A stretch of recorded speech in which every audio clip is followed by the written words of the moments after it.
ছিল, আলেম না হইলে গুরুস্থানেও জায়গা পাওয়া যেত না। একটা জমানা ছিল। টাকা পয়সা খরচ করে বিদেশ তো অনেকেই সফর করো, যাও উজবেকিস্তান সফর করে আসো। উজবেকিস্তানে একটা কবরস্থান আছে, ওখানে লেখা আছে, গুরুস্থানে সাইনবোর্ড দেওয়া থাকে, এক সময় ছিল গুরুস্থানে সাইনবোর্ড, যে এই গুরুস্থানে যাকে তাকে ঢুকাইবে না, এটা ওসিয়ত নামার ভিতরে লেখা ছিল। ঢাকা জাহাঙ্গীরনগর বিশ্ববিদ্যালয়ের গেটে লেখা দেখলাম একবার যে ছাত্রলীগ ঢোকা নিষেধ। আমি আমি এমনি যা লেখা দেখছি তাই কইতাছি, কিন্তু কি লেখা? হ্যাঁ স্যার হইছো কেমনি ভালো করে কই লেখা? বিশ্ববিদ্যালয়ের গেটে লেখা ছাত্রলীগ প্রবেশ নিষেধ। ঢাকা বিশ্ববিদ্যালয়ের কয়েকটা হলেও লেখা দেখছি, স্বাধীনতার পর লেখা দেখছি ছাত্রলীগ ঢোকা নিষেধ। এখনো আছে কিনা আল্লাহ জানে। উৎপাতে এইগুলো লিখে দিছে। এক সময় গুরুস্থানে লেখা থাকতো জাহেল কবরস্থানে ঢোকা নিষেধ, এখানে ঢুকতে হলে 1 লক্ষ হাদিস মুখস্থ থাকতে হবে, তারপরে কবরস্থানে জায়গা পাবে, এটা লেখা থাকতো। গুরুস্থানের নাম মাকবারায়ে মুহাম্মাদিয়া। 2টা শর্ত, কবরস্থানে কেউ ঢুকতে চাও নাম মুহাম্মদ হইতে হবে, 2 নম্বর শর্ত 1 লাখ হাদিস সনদ সহ মুখস্থ থাকতে হবে। তোমরা বাচ্চা গেছ, এই দেশের মৌলবীরা ওই পুরান ইতিহাস বইলা বইলা জাতিরে সচেতন করে নাই। যদি সচেতন করত, আর যদি গুরুস্থান অক্ষকারীরা খালি লিখতো, আজিমপুর গুরুস্থানে যদি লেখা থাকতো বেনামাজির ঢোকা নিষেধ, খালি যদি লেখা থাকতো, যারা নমাজ পড়ো না কবরের জায়গা তালাশ করে পাইত না, বাংলাদেশে কবরের জায়গাও খুঁজে পাইত না। সেখানে নাস্তিকতা করেও স্বপ্ন দেখো মুসলমান হিসাবে থাকতে, কাদিয়ানীর পক্ষ গ্রহণ করো, তোমরা কল্পনা করো মুসলিম দলে থাকতে। এত সোজা না, কিন্তু এত সোজা না। আমরা এ সকল সরলতা প্রদর্শন করেছি জাতির স্বার্থে।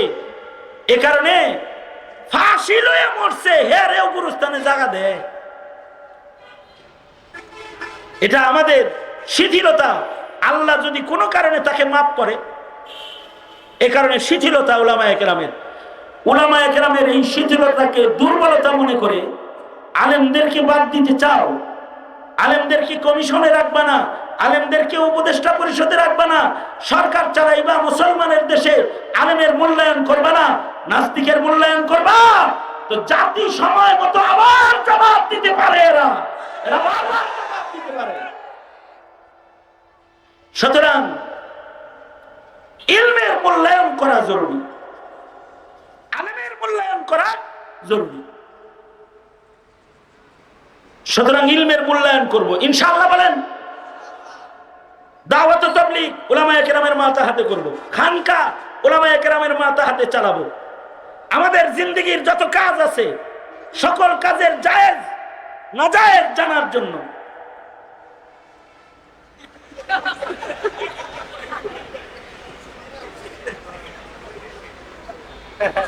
এই পিছনে বয়ে থাকলে চলে, চাঁদের মতো চেহারা লয়ে চেয়ারে বসে।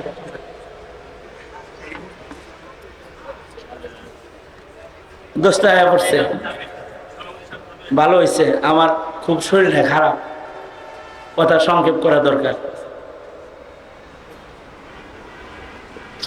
শোনেন,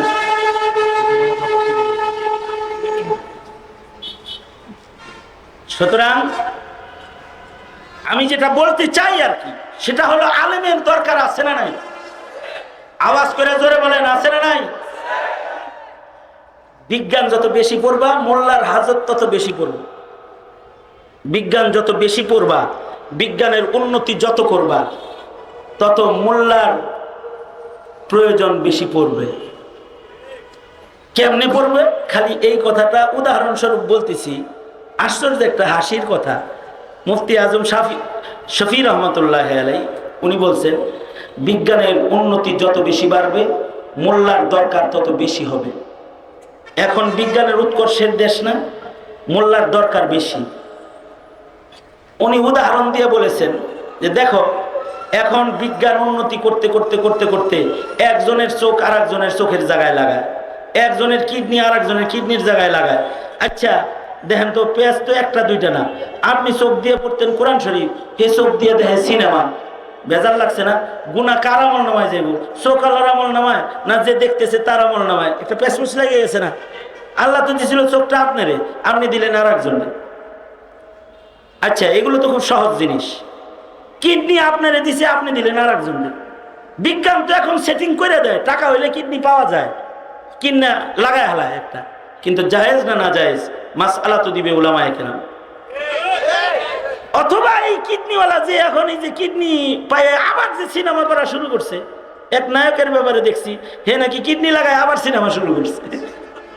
এখন চিন্তা করেন তো, এই নায়ক যে এই যে কিডনি লাগায় সিনেমা করতেছে, এখন হের সিনেমার গুণা তো দুই ভাগ হওয়ার কাম হয়ে গেছে। যার কিডনি হেও কিছু পাইব না তাহলে?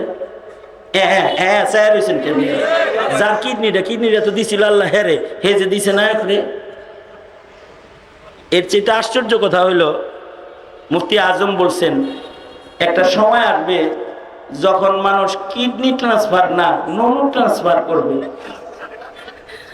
মানে দারিদ্রতার কারণে দেখা যাবে যে পুরো সঙ্গ বেচে চালাইছে, রক্ত বেচে নাই, কিডনি বেচে নাই, সোনা বেচে চালাইছে। বুঝেন নাই কথাটা? এখন বিজ্ঞানের উন্নতি মনে করেন এত বাড়ছে যে সে একজনের নুনু আর একজনের নুনুর জায়গায় সেটিং করে আনাইছে।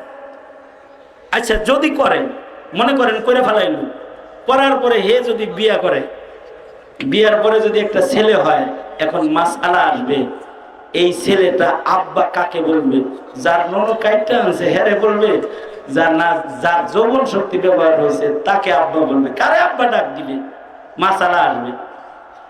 জাগতিক বিজ্ঞান আর জাগতিক শিক্ষা বাইকটা নিজের বাপটা বাইর করতে পারবা না যতদিন পর্যন্ত ইলমের আশ্রয় গ্রহণ তোমরা না করবে। সুতরাং মোল্লারে বাইপাস করা যায় না, মুসলমানের মাটিতে আলেমদেরকে বাইপাস করে কোনো কাজ চলতে পারে না, চলতে দেওয়া হবে না। আল্লাহ তাআলা উলামায়ে কেরামের কদর বুঝার করার তৌফিক দান করুন।